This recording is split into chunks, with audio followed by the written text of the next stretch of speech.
जन्नत है, क्या ख्याल है कि ये कोई जज्बाती फैसला नहीं लग रहा? माँ के कदमों तले जन्नत है। कितने लोग इस बात पे यकीन रखते हैं कि वाकई ये ठीक है बात, कि क्या बाइबल मुकद्दस इसकी तस्दीक कर रही है या कि नहीं? ये अक्सर चांद गाड़ियों के पीछे, ट्रकों के पीछे, गाड़ियों के पीछे लिखा हुआ होता है कि माँ की दुआ जन्नत की हवा। अब मुझे बताएं कि ये कहां से निकला जुमला?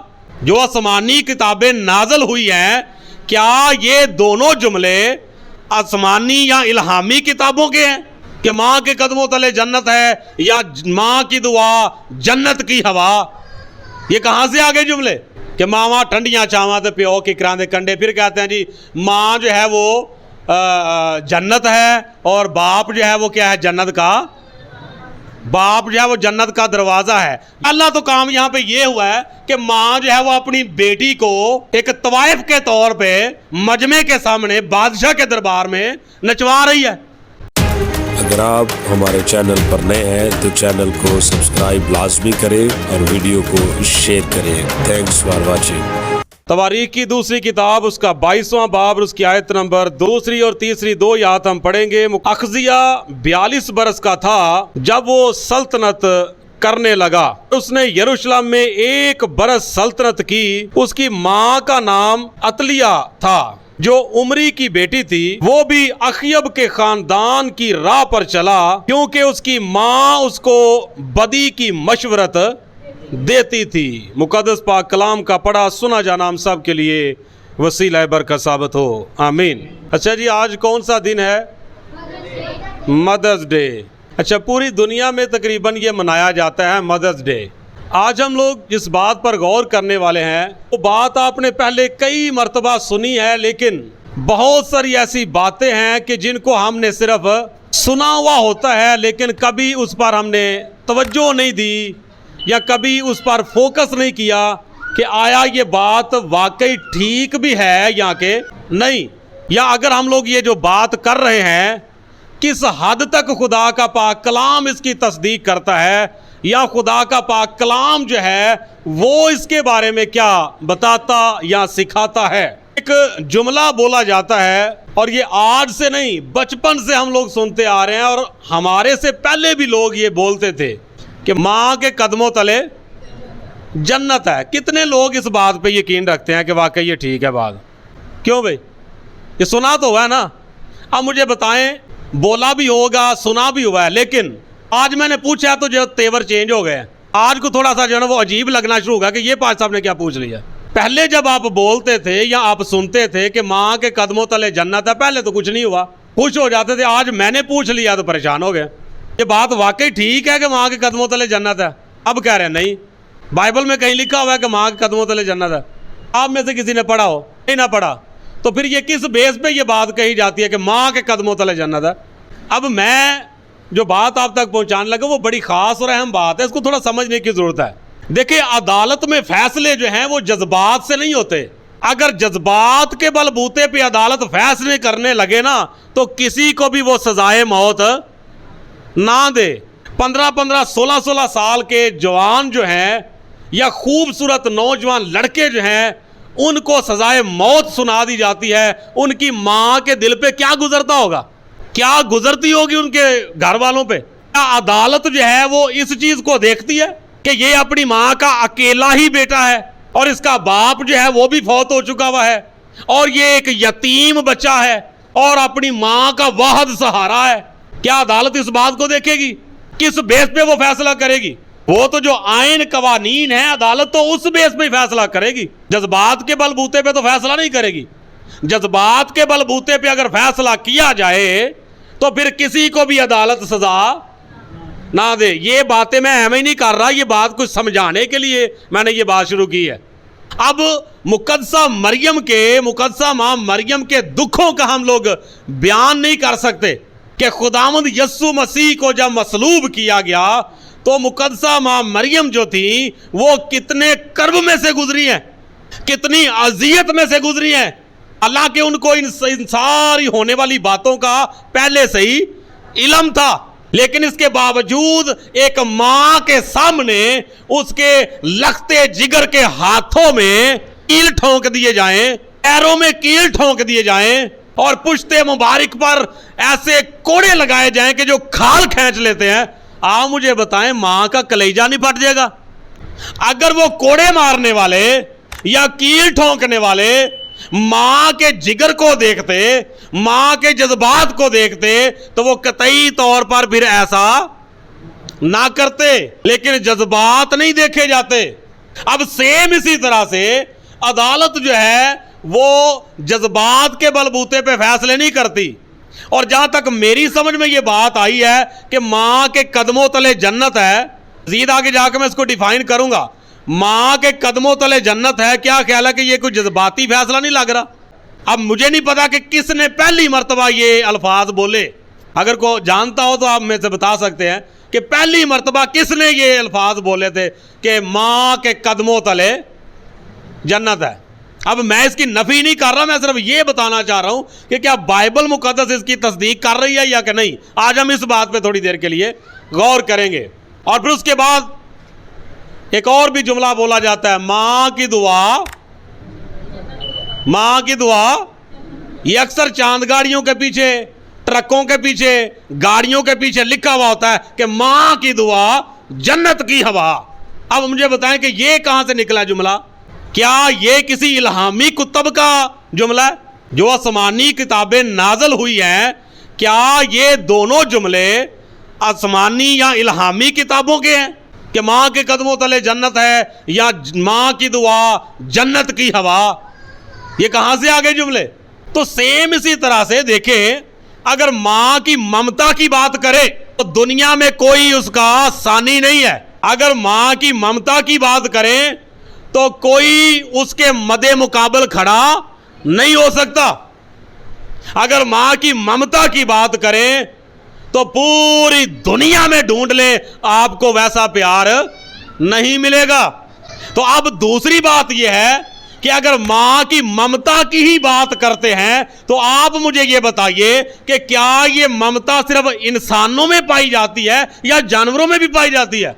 बहुत सारे ऐसे छोटे छोटे क्लिप जो हैं वो आप नेट पे देख सकते हैं कि जहां पर जानवर जो हैं वो अपने बच्चों के लिए अपनी जान कुर्बान कर देते हैं। तो अब जब ये ममता यानी मां की ममता जो है ये जानवरों में भी पाई जाती है और इंसानों में भी पाई जाती है, तो फिर कौन सी बड़ी बात है? यहां तो हो कि जानवर जो है उनको पता ही कौन ना हो इस चीज का, और सिर्फ इंसानों में पाई जाए कि मां जो है वो अपने बच्चों के लिए बड़ा कुछ कर सकती है और मां की ममता का कोई सानी नहीं। ये बात बिल्कुल ठीक है, लेकिन मैं ये बताना चाह रहा हूं कि ये ममता जो है ये एक और मखलूक यानी जो जानवर हैं, जो परिंदे हैं, जो हैवानात हैं, उनमें भी ये पाई जाती है। तो सिर्फ इस बेस पे हम लोग ये फैसला नहीं कर सकते कि मां के कदमों तले जन्नत है, कि मां की ममता बड़ी है। ये बात मैं क्यों कर रहा हूं, इसकी एक और वजह भी मैं आपके गोशे गुजार कर दूं। देखें, जब जन्नत की बात करते हैं तो आप मुझे बताएं कि ये कोई रूहानी अमल हो जाएगा कि यहां दुनियावी है? जब जन्नत की बात करते हैं तो बात रूहानियत में आ जाती है या दुनियावी रह जाती है? बात तो फिर आ गई रूहानियत में। हाँ, बाइबल मुकद्दस में ये जरूर लिखा हुआ है। कोई कह सकता है कि भाई साहब ये आपने कैसी बात कर दी? क्या आपने बाइबल मुकद्दस में नहीं पढ़ा हुआ? लिखा हुआ है कि तू अपने बाप और अपनी मां की इज्जत करना, तो फिर क्या होगा? जन्नत मिलेगी, जन्नत मिलेगी, जन्नत का वादा है वहां पर। ज्यादा से ज्यादा और कौन क्या कोई वाला देगा? ये मिसाल की किताब में जो वाला जात लिखा है मुझे तो कहीं नहीं मिला कि लिखा हो कि मां के कदमों तले जन्नत है या मां की दुआ जन्नत की वाह, मुझे तो कहीं नहीं मिला बाइबल में। तो अगर ये कोई रेफरेंस देता है कि लिखा हुआ है कि तू अपने बाप और अपनी मां की इज्जत करना, तो आगे जो वादा लिखा है वो भी सिर्फ जमीन की हद तक है। ये समझ लीजिए कि ये बेस बना रहा हूं मैं। अगर ये बेस ना बनती तो डायरेक्ट मैं बात शुरू कर देता, तो फिर वो पल्ले नहीं थी पढ़नी। इफ्सियों के नाम मुकद्दस पलूस उसूल का खाद, उसका बाब नंबर 6 है और उसकी आयत नंबर 2 को पढ़ते हैं, बल्कि पहली आयत से पढ़ लेते हैं। लिखा हुआ है इफ्सियों 6 बाब पहली आयत, ए फरजंदो खुदावंद में अपने मां बाप के फरमा बरदार रहो, क्योंकि ये वाजिब है अपने बाप की और मां की इज्जत कर। ये पहला हुक्म है जिसके साथ वादा भी है। कौन सा वादा है जी? कि जन्नत मिल जाएगी, ताकि तेरा भला हो और तू जन्नत में चला जाए। तेरी उम्र कहां पर? जमीन पर दराज हो। तेरी उम्र जमीन पर दराज हो कि खुदा तुझे जमीन पे लंबी उम्र दे। अब मुझे बताएं कि ये आसमानी वादा है कि जमीनी वादा है? जमीनी वादा है ना। बाइबल में क्या लिखा हुआ है कि तो अपने बाप और अपनी मां की इज्जत करना तो बदले में तुझे जन्नत मिलेगी।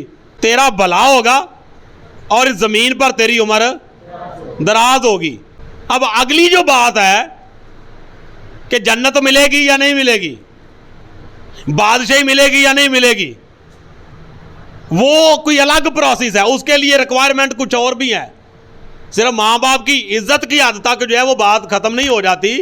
कुछ और भी मामलात हैं, कुछ और भी रिक्वायरमेंट्स हैं जन्नत जाने के लिए, ये जन्नत को हासिल करने के लिए कुछ और भी तकाजे हैं बाइबल मुकद्दस में लिखे, वो भी पूरे करने पड़ते हैं, फिर कहीं जो है वो दरवाज़ा खुलता है।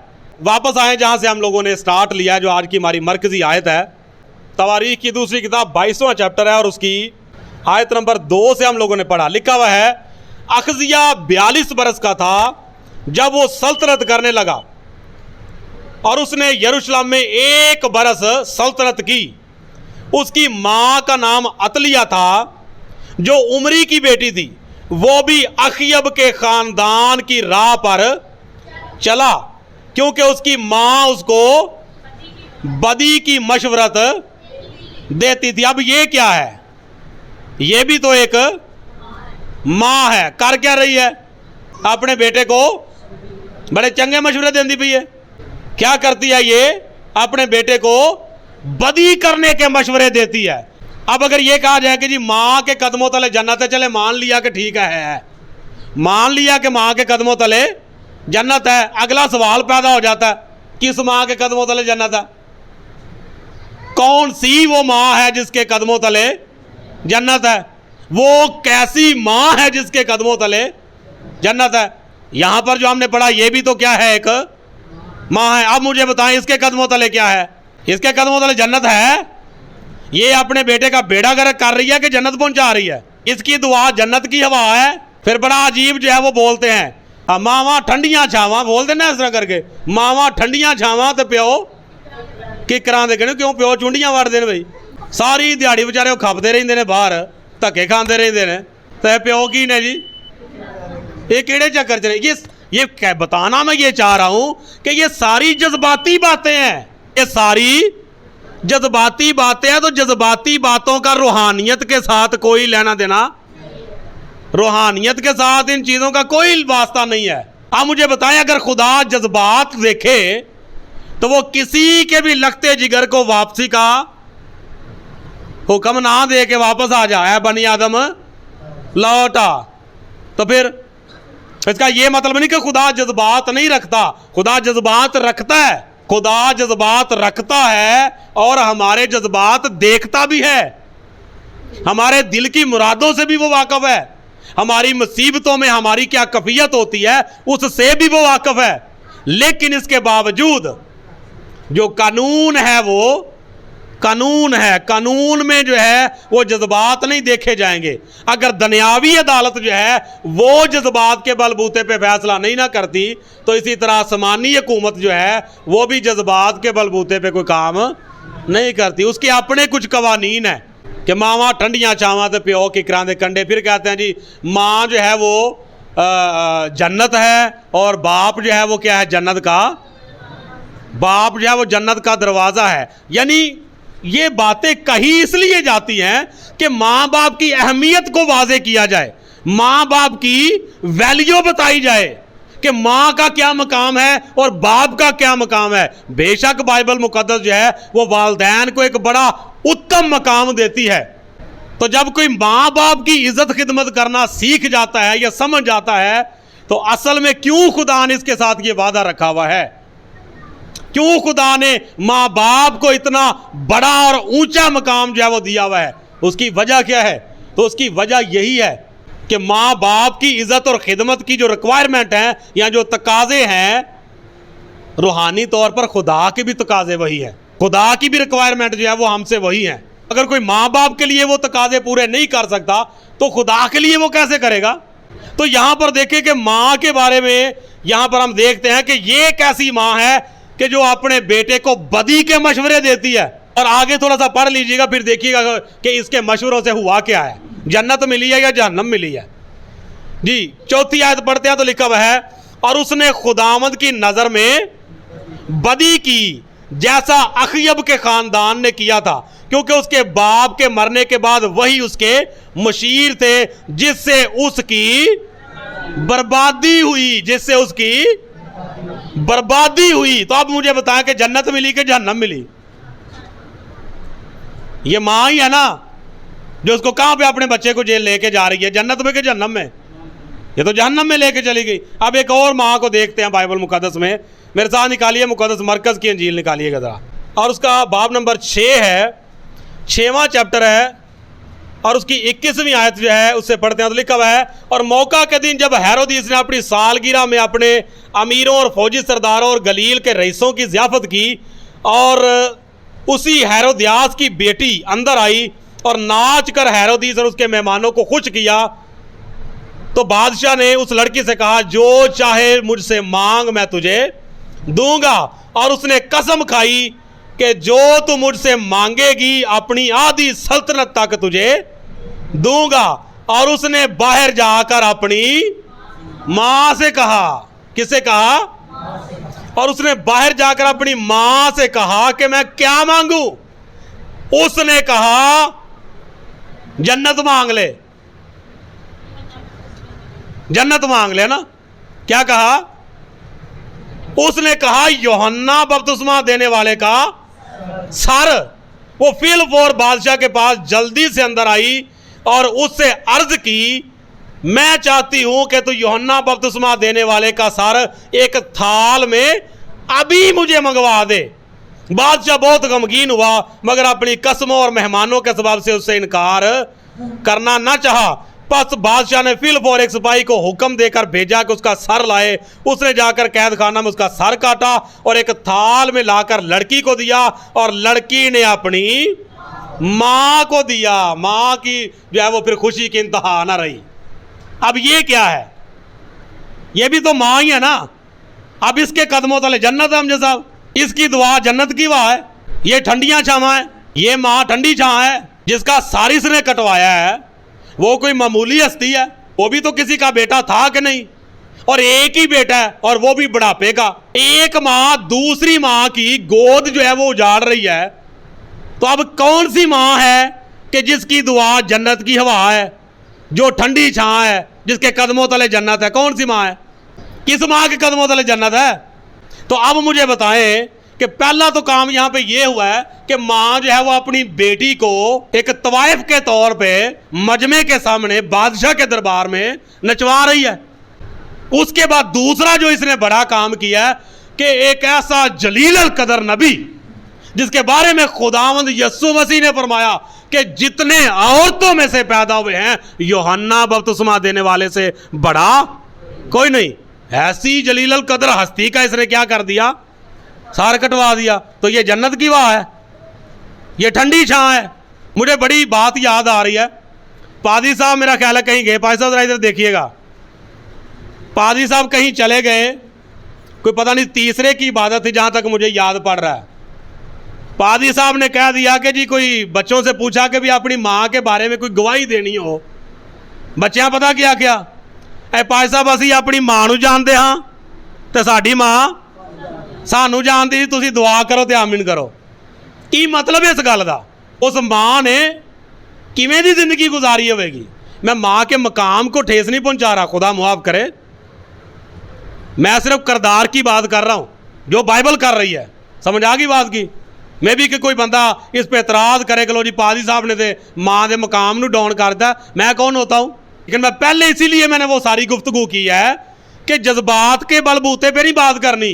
फिर मैं रिपीट कर देता हूं, जब कोई बच्चा चोरी कर लेता है या कोई गलत कर लेता है और पुलिस जो है वो आके जो है वो बच्चे को घर से घसीट के मारती हुई खींच के बाहर निकालती है और मां को गश पड़ जाता है, वो बेहोश हो जाती है, पुलिस वाले छड़ जाते हैं। वजह छोड़ जाना चाहिए ना। उनको नहीं नजर आ रहा कि मां जो है वो मर गई है। मां जो है वो बेहोश हो गई है, मां जो है उसको गश पड़ गया। हाय मेरा बच्चा। ये जो अतलिया है जिसका पहले हम लोगों ने पढ़ा है, अतलिया जो अपने बेटे को बदी की मशवरा देती है, जब ये बर्बाद हुआ, जब उसका बेटा जो है वो कत्ल हुआ, उस वक्त उसको भी गश पड़ा होगा। उस वक्त वो भी कहती होगी हाय मेरा बच्चा। तो पहला नहीं दिमाग काम किया, पुठियां पट्टियां पढ़ा पढ़ा के। करदार दी अकासी इस वास्ते की है ताकि याद रवे, पता चले कि इंज दियां भी तो मावा ही ने ना। ये ठंडियां छावां ने, ये जन्नत की गारंटी ने, ये की ने, वो भी मावा ही ने कि जेड़ियां अपने बच्चों को जाके पीरां दी झोली च पांदियां ने। उस दिन मैं और आपके बुआ जी जो है वो बाजार में थे, तो वहां पर एक औरत जो है एक जितना सा बच्चा था उसको लेके तो फिर रही थी, तो जने खड़े आगे जाकर ना हाथ पे करे, ए मन्नत मनी है, ए मन्नत मनी है, हिस्सा पा दो, मन्नत मनी है, हिस्सा पा दो। फिर कितने तू मन्नत मनी? तू मन्नत मनन तो पहला नहीं सोचा कि मेरे पल्ले ही कुछ नहीं, तो मैं कहा तो मनी। इंज मन्नत पूरियां करी जाने मांग तरंग के, अरे मन्नत मनी फलाने का गुलाम किया, फलाने का गुलाम किया। तो वो भी तो माएँ ही है ना, जो अपने बच्चों को दर्श दे के मरती हैं कि ए दीवा जड़ा ना ये अगों बालों ने भी बालना, तुसां भी बालना, तो अगों तुहाडे बाल भी ये दीवे नू बालते रहन। की आया वो ठंडियां छावां ने। बहुत सारे ऐसे बच्चे जो हैं वो, मैंने ऐसे लोगों, ऐसे केसेस जो हैं वो आए हैं कि जो आके ये कहते हैं कि पाश साहब हमने तो कभी कोई ऐसा काम नहीं किया, लेकिन फिर भी समझ नहीं आ रही कि यह इब्लीस जो है ये क्यों काम कर रहा है। तो बाद में जब खुलासा खुलता है तो पता चलता है कि वड्डियां दा ही बेड़ा गर्क होया। किते नानियां, किते दादियां, किते मावा ऐसे उल्टे काम जो है वो करके मर जाती हैं, और उसके बाद बच्चों के गाल से आपा पड़ जाता। तो आप मुझे बताएं, ये जन्नत की गारंटी दे के गई हैं, फिर हुण मां दे कदमां तले जन्नत है कि कोई नहीं? है जन्नत है वे, है कि नहीं? क्यों जाट साहब है वे? हाँ धक्के नाल ही बनाई है हुण, नहीं है कि नहीं? अच्छा चले ठीक है जी, आप कह रहे हैं नहीं है। बहरहाल बात यह है, अब हम कुछ पॉजिटिव चीज़ें जो हैं वो भी देखते हैं। मैं पहले अर्ज कर चुका हूं, फिर मैं रिपीट करता हूं कि माँ का जो मकाम है उसका बाइबल मुकद्दस चूँकि बयान कर रही है, तो लिहाजा हम उसको डिनाई नहीं कर सकते। ठीक है, माँ के कदमों तले जन्नत है। अगर किसी ने भी ये बात की तो किसी एंगल से की, लेकिन आज हमने थोड़ा सा उस बात को खोला है। ठीक है, किसी हिसाब से किसी ने बात की ना, तो अब हम इसको भी देखेंगे, लेकिन चंद एक बातें और देख लेते हैं। पहले हमने अतलिया के बारे में देखा, फिर हमने हेरोदियास के बारे में देखा कि जो अपनी बेटी को ऐसे मशवरे दे रही है। वो माँ थी जिसने अपने बेटे को ऐसे मशवरे दिए, ये माँ है जिसने अपनी बेटी को गलत राह पे चलाया कि एक नबी का कत्ल जो है वो करवा दिया। ठीक है, अच्छा उसके बाद मजीद आगे जी चलें जरा। मोतियस के नाम मुकद्दस पौलुस रसूल का पहला खत, उसका 5वां बाब है, उसकी 3 आयत से पढ़ते हैं। गौर से ज़रा सुनिएगा, इसमें से चंद बातें हैं जो हमने समझनी है। यहाँ पर लिखा हुआ है, उन बेवाओं की जो वाकई बेवा हैं इज़्ज़त कर, और अगर किसी बेवा के बेटे या पोते हो तो वो पहले अपने ही घराने के साथ दीनदारी का बर्ताव करना और माँ बाप का हक अदा करना सीखे, क्योंकि ये खुदा के नज़दीक पसंदीदा है। अच्छा, अब खास बात है, जो वाकई बेवा है, जो वाकई बेवा है, बेवा जो है वो माँ के मकाम से आगे चली जाती है, कि समझ आ गई, मतलब कि वो कुंवारी तो नहीं ना। जब बेवा कहते हैं तो इसका मतलब है कि माँ के प्रोसेस से आगे निकल चुकी हुई है। ठीक है, जो वाकई बेवा है और उसका कोई नहीं, वो खुदा पर उम्मीद रखती है और रात दिन मुनाजात और दुआओं में मशगूल रहती है। अच्छा, यहां पर भी एक माँ ही नजर आ रही है ना। बेवा भी क्या होती, क्या है वो? माँ तो है कि नहीं? माँ तो है ना। तो उसका किरदार यहां पर क्या बताया गया है कि ऐसी माँ कि जो खुदा पर उम्मीद रखती है और रात दिन मुनाजात और दुआओं में मशगूल रहती है। आप मुझे बताएं, ऐसी माँ की अगर कोई बच्चा ऐसी मां की अगर कोई बेटा या बेटी खिदमत करता है तो फिर वो जन्नत का हकदार है कि नहीं है? ऐसी मां जो है उसकी दुआ जन्नत की हवा है या नहीं? फिर तो कोई जन्नत की हवा लग सकती है कि नहीं? समझ आ गई बात की? अच्छा, उसके बाद आगे देखते हैं, मगर जो ऐशो इशरत में पड़ गई है वो जीते जी मर गई है। जो ऐशो इशरत में पड़ गई है वो जीते जी मर गई है। यहां कंवारी की बात है या मां की बात है? मां की बात है ना। तो माजरत से मैं ये कहना चाहूंगा कि जो मां होने के बावजूद, गौर से सुने जरा, जो खवातीन मां होने के बावजूद ऐशो इशरत में पड़ जाती हैं उनके कदमों तले कोई जन्नत नहीं, उनकी दुआ कभी भी जन्नत की हवा नहीं, वो कभी भी ठंडियां छावा नहीं, वो अपने लिए भी जहन्नम खरीदती हैं और अपने बच्चों के लिए भी जहन्नम का दरवाजा खोल के जाती है, ना कि जन्नत का। समझ आ गई बात की? फिर खुदावंद के पाक कलाम में आगे लिखा हुआ है, करदार ही मैं आपको बता रहा हूं 9वीं आयत में, वही बेवा फर्द में लिखी जाए जो 60 बरस से कम की ना हो और एक शौहर की बीवी हुई हो और नेक कामों में मशहूर हो। इस तरह लफ्ज पे गौर करिए, जो नेक कामों में मशहूर हो। इसका मतलब है कि मां जब कोई बन जाती है, जब कोई बेटी खुदा उस पर करम करता है अज़दवाजी जिंदगी का सफर तय करते हुए, जब वो मां के मकाम पर पहुंचती है तो फिर उसे क्या करना है? नेक कामों में मशहूर होना है। तो इसका अपोजिट क्या है? ये मेरा ख्याल है मुझे बताने की जरूरत नहीं है।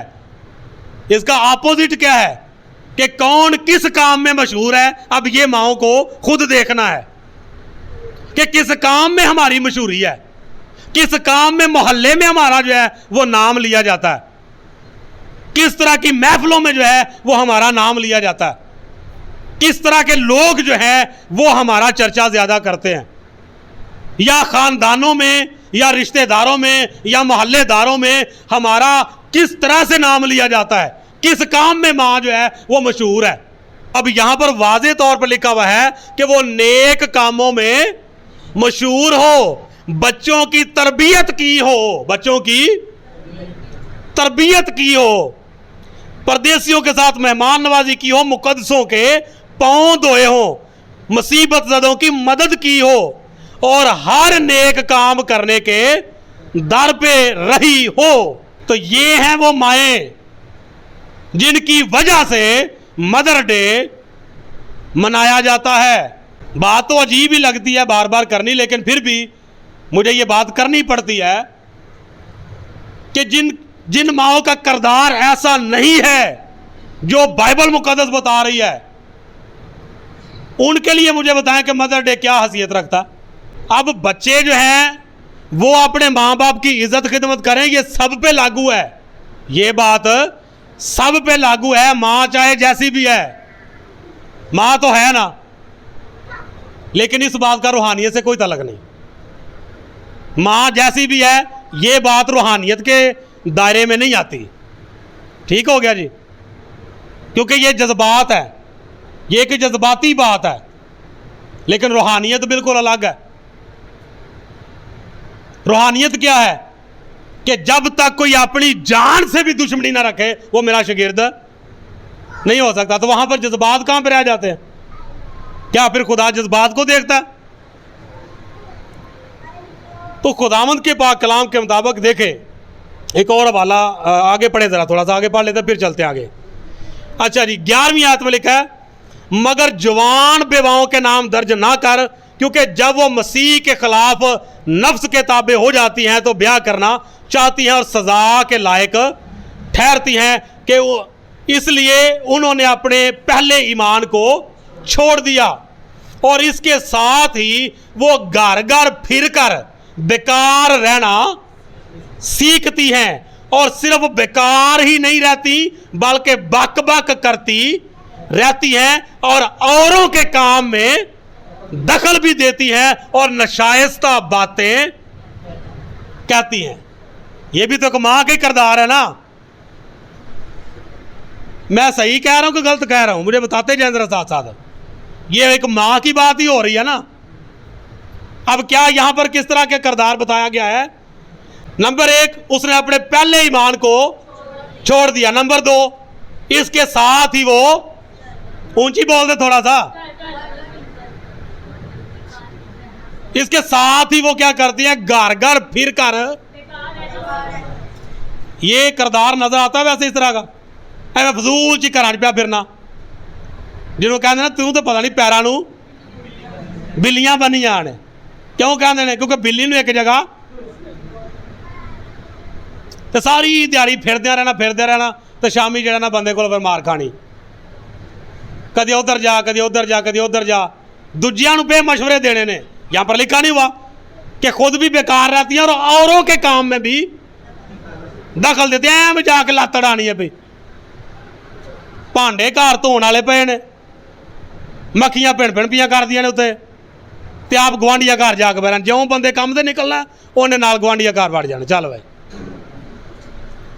पिंडा च होंदियां ना कच्चियां कंधां, वो फिर दरवाजे चों भी नहीं जाना पैंदा, वो कंध तो इंज मूंह लमका लेंदा। हाय हाय नहीं अड़िए, वो अड़ी जी है ना ऐसी अड़दी है ना, फिर वो बाद च बंदे अड़े होंदे ने, फिर वो बेचारे किसी फाज फसे होंदे ने। तो यहां पर वाज़े तौर पे बताया गया है कि वो क्या करती हैं, बेकार रहती हैं, बल्कि वो बक बक करती रहती हैं और औरों के काम में दखल भी देती हैं। और फिर आगे नशाइस्ता। हाँ मुझे बताएं, ये भी तो एक माँ ही है ना, ये माँ के किरदार नजर आ रहा है, माँ भी तो है ना ये। तो इनको नहीं समझ आ रही कि हम एक माँ हैं, हमें क्या करना है, माशरे में हमारा क्या मुकाम बन रहा है, क्या लेबल लग रहा है हमारे ऊपर। तो इसलिए खुदावंद के पाक कलाम के मुताबिक इन सारी बातों को सोचना है, समझना है कि मदर डे जो है वो क्यों मनाया जाता है, इसका मतलब क्या है, पसे पर्दा जो है वो करना क्या चाह रहे हैं। कि सिर्फ कार्ड बना के ते हैप्पी मदर डे ते चाकलेटां दे के हैप्पी मदर डे, सिर्फ इन्ना को काम ही होंदा। बाइबल मुकद्दस के मुताबिक बताना मैं आपको ये चाह रहा हूं कि बाइबल मुकद्दस ने जो मां को मकाम दिया है, जब भी कोई बेटी या बहन जो है वो अज़दवाजी ज़िंदगी के बाद खुदा उसको इस मुकाम पे खड़ा कर देता है, या अज़दवाजी ज़िंदगी का सफ़र करते करते वो माँ के मुकाम पे पहुँचती है, तो उसके लिए ज़रूरी है कि वो एक ऐसा किरदार जो है वो पेश करे कि बाइबल मुकद्दस की तारीफ़ करे। तीमुथियुस के नाम मुकद्दस पौलुस रसूल का दूसरा का उसका पहला बाब है और उसकी 5वीं आयत है जी।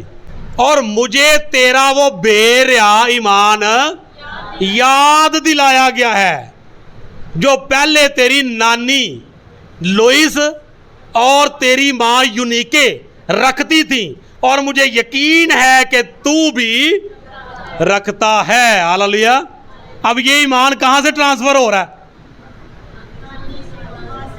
मां से ही हो रहा है ना।